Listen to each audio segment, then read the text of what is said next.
السلام عليكم ورحمة الله وبركاته. حديث رقم 403. إذا سألتم الله تعالى دا الله جل جلاله څخه چې سوال کوي، سوال د فردوس جنت کوي، فإنه سر الجنة، دا د جنتو مابینځ دی. الله جل جلاله دې مؤهل د جنت وګرځي، الله دې جنت را نصیب کړي. نو وای مابینځ د جنت، هغه پراخ جنت، افضل د جنت، هغه جنت الفردوس دی. نو چې چاته دعا کوي او الله دې جنت الفردوس نصیب کړي، که ځان ته دعا کوي او الله جنت الفردوس را نصیب کړي.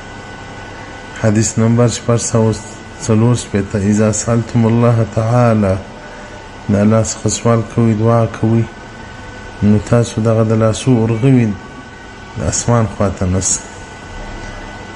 او بیا لاسونه پر مخ باندې مسه کوي، یعنی مخ په لاسو مسه کوي، پر مخ باندې لاسونه راتېروي. حدیث رقم 415. عبدالله بن زید الانصاري رضی الله تعالی عنه فرمایي، که د یو چا څه پوښتنه وسوه چې ته مسلمان یې، دی دې نو دا نه ورته وایي چې نه یم خبر.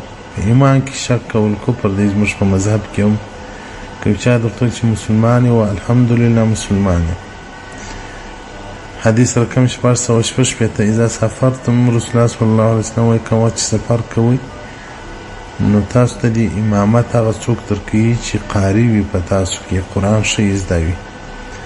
وان کان اصغرکم، که څوم په تاسو کې کشر وي خو د قرآن ښه زده وي، نو هغه د تاسو د امامت درکوي. نو رسول الله صلی الله علیه وسلم وایي اذا امکم، چا چې امامت درکوي، فهو امیرکم، هغه نو بیا ستاسو د سفر امیر هم دی. نو علماء کرام بیا وایي که قاري و فقیه سره جمع شول، نو یو قاري هم و فقیه هم و هغه بل قاري و فقیه نه و، دغه فقیه دې له مخ شي. ځکه قاري یوازې قرآن عالم بیا په ډېرو شیانو نه خبر، قرآن یاد کړی وي، علم یې نه ورسره کړی. نو فقیه بیا د لمانځه آداب و مستحبات شیان ټول ورمعلومیږي. حدیث نمبر 417. اذا سافرتم، رسول الله صلی الله علیه وسلم کوم سفر کوه، مځکه و شنا کوه، واښه یې درلودو، اوښ ته حصه ورکوه، اوښ پرېږده چې خوراک وکړي. او کوم سفر کوه په داسې وخت کې چې وچکالي وه، نو بیا چابک تګ کوئ چې مزل ته مو ورسوي او ستړی نه شي.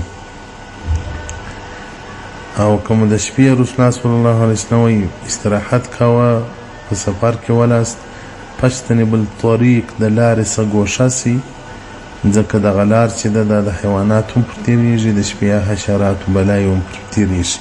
نو د شپې چې شپه کوئ، پر لارې مه کوئ، د لار راسته طرف یا چپه طرف ته اوړئ، دا لار پرېږدئ. فیض القدیر شرحه د جامع الصغیر جلد اول صفحه 404 او 5. والسلام علیکم ورحمة الله وبرکاته.